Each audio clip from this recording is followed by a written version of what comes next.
welcome back to my channel. The other day I was preparing for a work presentation and I caught myself falling into a familiar pattern of procrastination, feelings of anxiety, and a fear of failure. In today's video, I'm going to talk about how I've slowly built a mindfulness practice to help me manage and get through situations like this when they come up. At the same time, I'm going to work on updating my fountain pen log with one of my newest additions to my pen collection, my Pilot Custom 823 in the amber color with a fine nib. I got this pen back in April, and I have to say that it has quickly become one of my all-time favorite pens in my collection. So if that sounds like something you'd be interested in, then I invite you to settle in with your journal or planner and a cozy beverage while we hang out and talk about the pattern I get into when I prepare for any type of public speaking event, where my instinct is to avoid the problem for as long as possible and then drive myself crazy with worry. I'll start by saying that public speaking has always been a challenge for me. I think I've talked about this in previous videos, but one of the ways that I worked through my fear of presentations and public speaking was I actually attended a series of improv classes. I can't remember how many I did. I think it was either 8 to 10 sessions at Second City in Toronto. It was the level A improv class, and it was one of the most transformative classes and most helpful classes for me at the time. Unfortunately, unlike the other skills that I have developed over time, like my ability to design and run a research study or research and write a paper, delivering live presentations to an audience is a skill that I consistently have to work on because I don't know, I lose that muscle memory so quickly if I'm not regularly working on it. I've talked about burnout many times on my channel as well, and that's because all of these different tasks that cause me stress also mean that I'm spending energy stressing about it, and I've learned repeatedly is going to contribute to me burning out. And when I notice myself feeling consistently stressed out about something, the first thing I do is I try to slow down and reflect on what's going on and what could be contributing to the stress that I'm feeling. Many times, just the act of slowing down and breaking down what I'm feeling allow me to process what's going on at a pace that enables me to come up with realistic solutions to address it properly. One of the ways that I break things down is I'll ask myself a series of questions to understand what exactly is going on with me.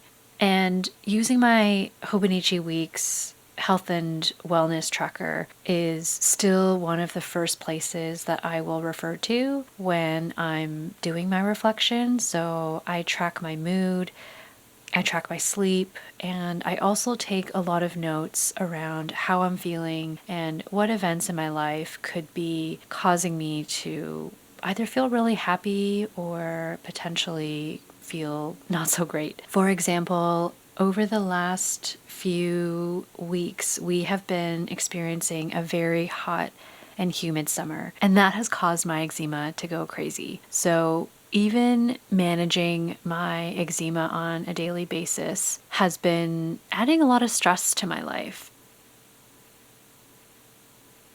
And the reason why it's helpful for me to recognize that is in my tracker, I can see how long I've been struggling with my breakout, because historically I know that when my skin starts to break out, it kind of has a compounding effect on me and it starts to negatively impact my mood. And understanding that helps me contextualize whatever I'm feeling. So if I'm preparing for this presentation and I'm noticing that I'm feeling really stressed, I can't magically make my skin get better overnight, but I can give myself some grace and remind myself that maybe I need to take it a little easier on myself, because the fact that I'm dealing with these skin issues is probably going to impact my mood and make me a little more sensitive and a little more vulnerable to the stress that I would already be experiencing when it comes to nerves around preparing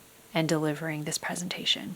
I usually start with flipping through my health and wellness tracker as a starting point, and I'm usually asking myself questions like, what unhelpful or unproductive things am I doing, thinking, feeling, or experiencing physically? So when it comes to unhelpful things I'm doing, it might be things like task avoidance, where I'm completely procrastinating on putting together my presentation, or maybe I'm avoiding practicing it, even though I know that practicing it will give me more confidence when I'm delivering that presentation. In terms of unhelpful or unproductive things I'm thinking, I might be saying to myself, I don't know anything, or I'm going to mess up, or I'm going to look really bad in front of the people that I respect, and they're all going to think that I'm stupid. And things that I might be feeling are, maybe I'm feeling really irritable or vulnerable or panicked. And things that I might be experiencing, I might be feeling knots in my stomach, especially right before the presentation, or my heart might start racing. I might have trouble sleeping. And sometimes my skin will break out. In this case, my skin was already irritated by the humidity outside, so I was able to rule out this upcoming presentation as being the main trigger for my skin. At the same time, I'm sure it didn't help having this stress.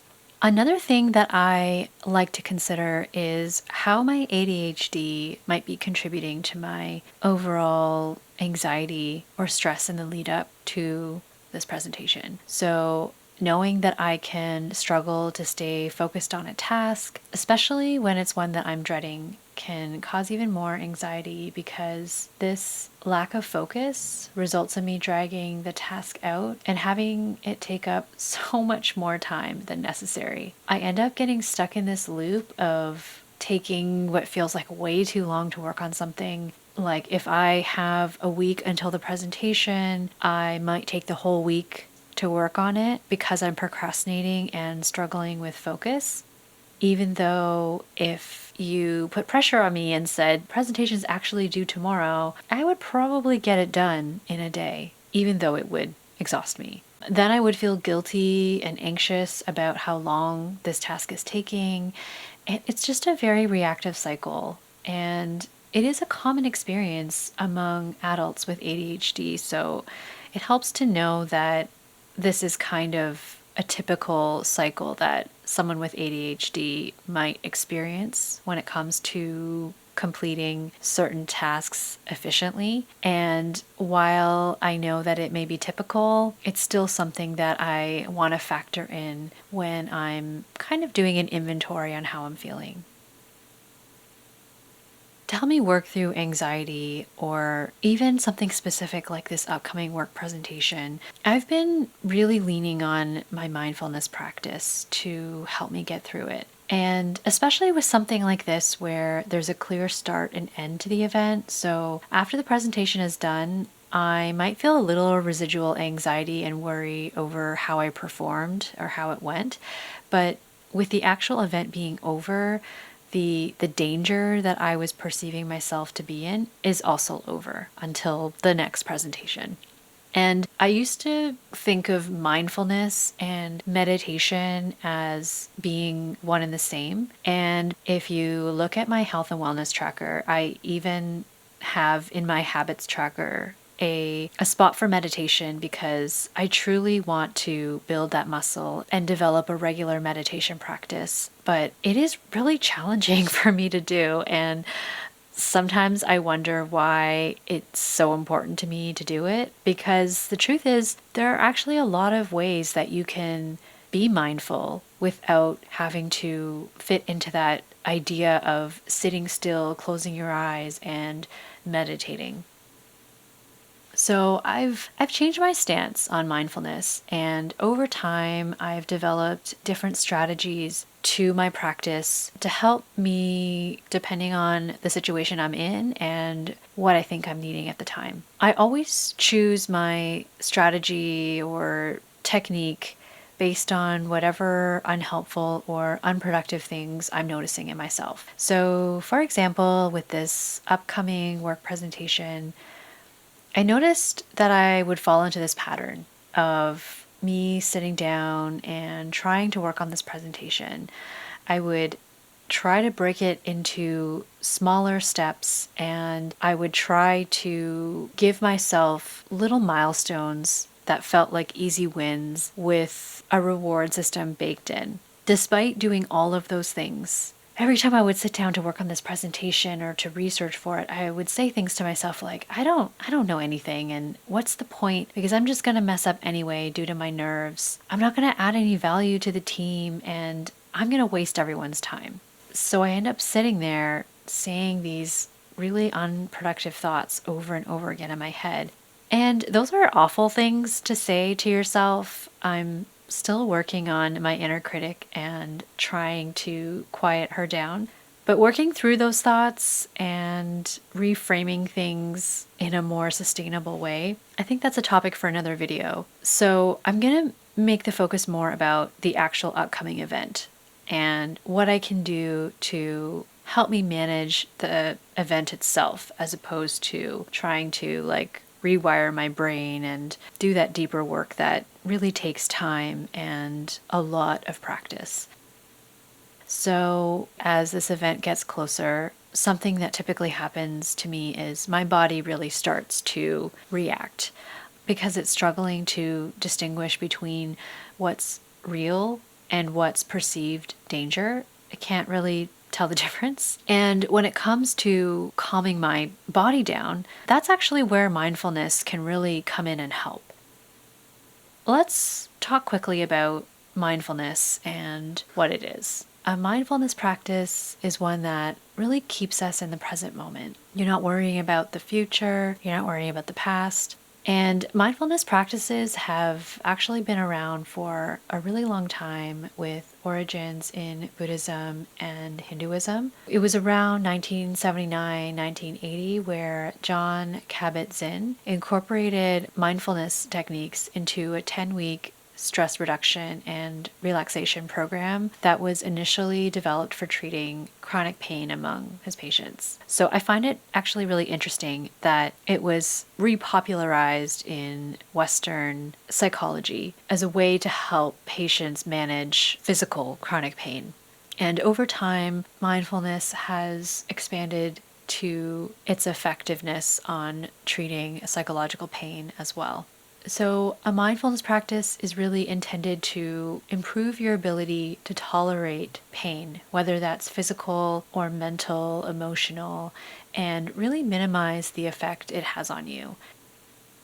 There are 3 main benefits to a mindfulness practice that can specifically help with issues that my ADHD may cause me. And mindfulness can help with reducing inattention, impulsivity, and emotion control issues. So overall, like I said earlier, I always like to keep a few mindfulness exercises handy that range from really easy, where I don't need a lot of time or I don't need to put a lot of effort into being able to engage with an exercise, to other things that might be a little more all-encompassing and take longer, depending on how much time I have and how severe whatever I'm feeling is. So an obvious one is journaling. Journaling helps me so much with sorting through my emotions and self-reflection and improving my overall awareness. I'll share a few that I really like to reach for often. For example, right before the presentation, if I'm experiencing a lot of physical reactions like my heart's racing or my breathing becomes really erratic, I start to feel kind of dizzy. Sometimes doing a series of deep breaths, like just counting to 4 as I breathe in, pausing and then slowly counting to 4 and breathing out. Something as simple as that is so effective for me. I used to think that was kind of a waste of time, and I used to dismiss it because I would always feel like I needed to do something more.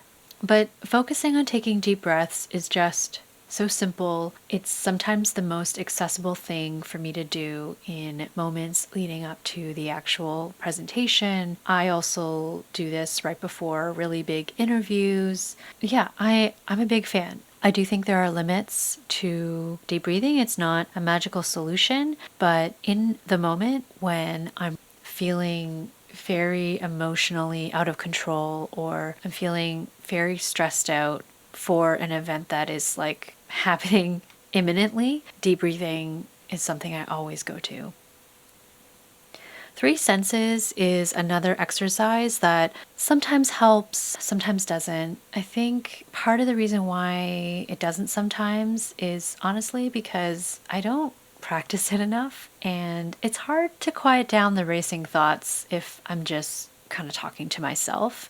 So I think this one requires a lot more repetition and practice before I can make a final judgment on how effective it is for me. But I have heard from others that it's really effective. So I'm going to share it anyway. It essentially works by taking a few slow breaths and asking yourself, what are 3 things that I can hear? Like the car going by, music in the room, the rain outside. What are 3 things that I can see? Maybe that's Coconut curled up in a ball on his bed, the color of my nail polish, or the color of my fountain pen ink. And what are 3 things that I can feel? Maybe that's the chair under me, or maybe it's the cotton of my dress, or maybe it's the phone in my pocket.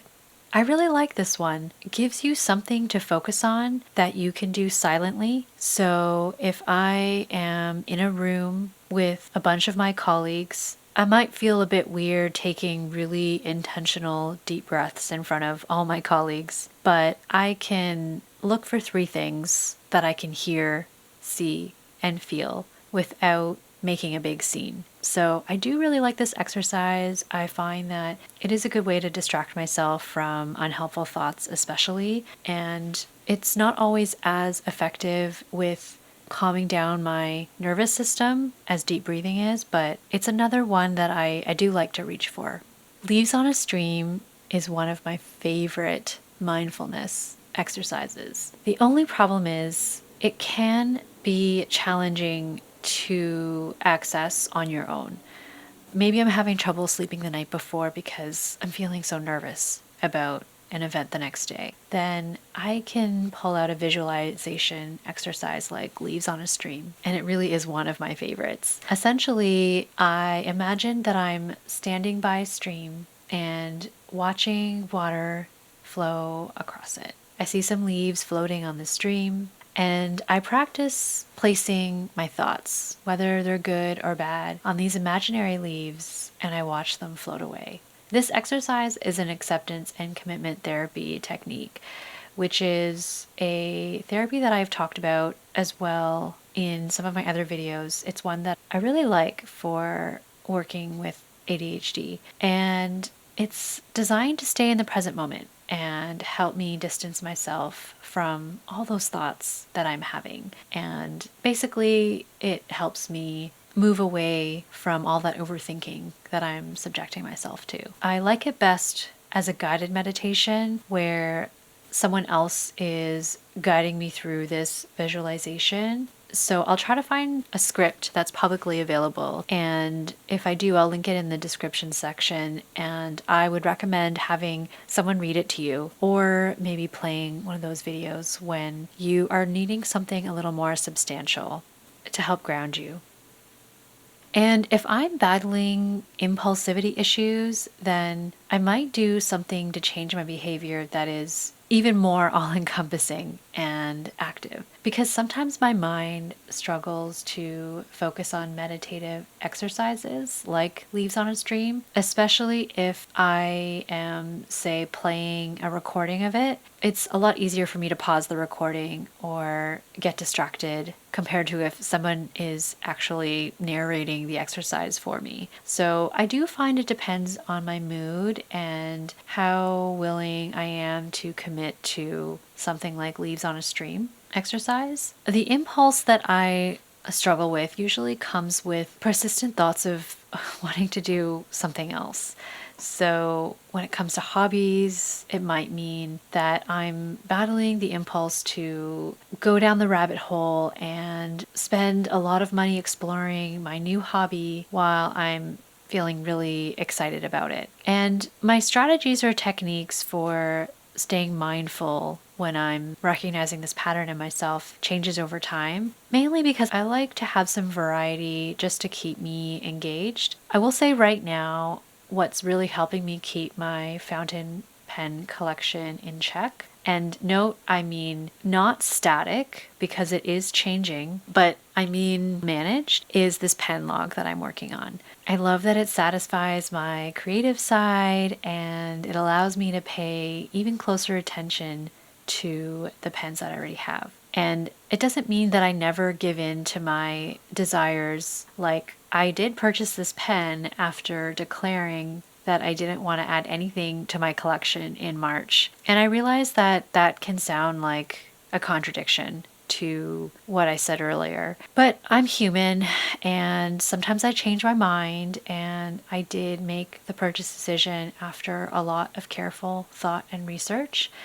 And I honestly have zero regrets about it. In this situation of this presentation, the type of impulsivity that I struggle with be my mind thinking, okay, you know what, maybe I should just reschedule the presentation.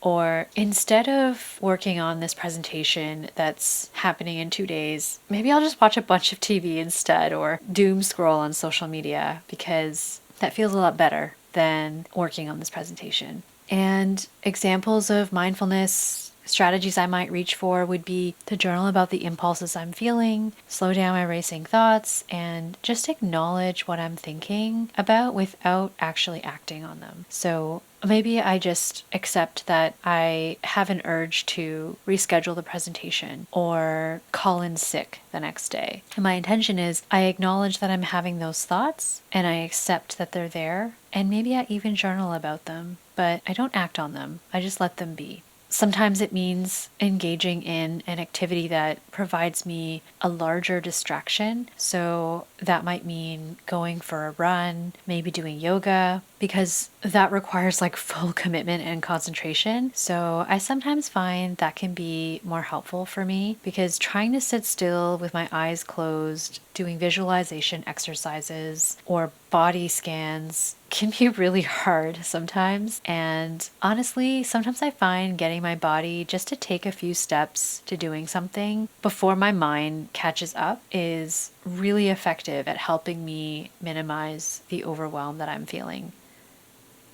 And then sometimes I acknowledge that I might need a little more help beyond what I can do for myself. And in that case, I might seek professional support, like from my therapist, who can help me dig deeper into what's going on and sometimes, if necessary, be there with me as I'm practicing some of those mindfulness skills that I know will help me, but I sometimes struggle to find the motivation to practice on my own. As I was doing research for this video on mindfulness, I wanted to call out that just learning about how ADHD impacts us and what options are available for us to learn and manage the symptoms that or the issues that we face can also be just as effective as developing a mindfulness practice. So I say this because I think it's important to acknowledge and keep in mind that a mindfulness practice can be really helpful, but it's not necessarily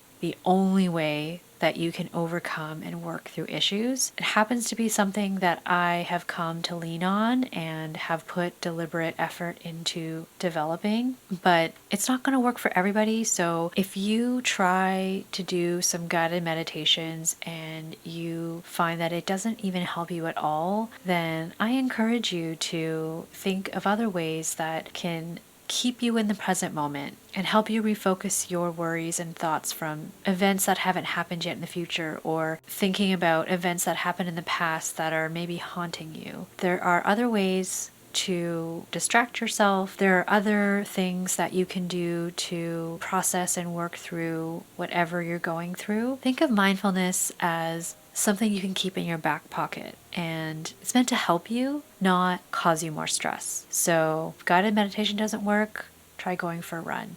If you find exercise causes more stress for you, maybe try journaling or doing something a little more passive. Maybe it's something a little more creative, like drawing or crocheting or knitting or taking a walk. So I'd love to hear from you in the comments below what your thoughts are on a mindfulness practice, and what are some things that you like to do to help you manage and get through really difficult moments, especially in those moments where your thoughts are mainly focused on the future or the past. And how do you ground yourself when you start to feel physical reactions in your body, if you experience those things at all? All right, if you're still here, thank you so much for sticking around and being here with me today. I hope you're doing well, and I will see you soon in the next video. Bye!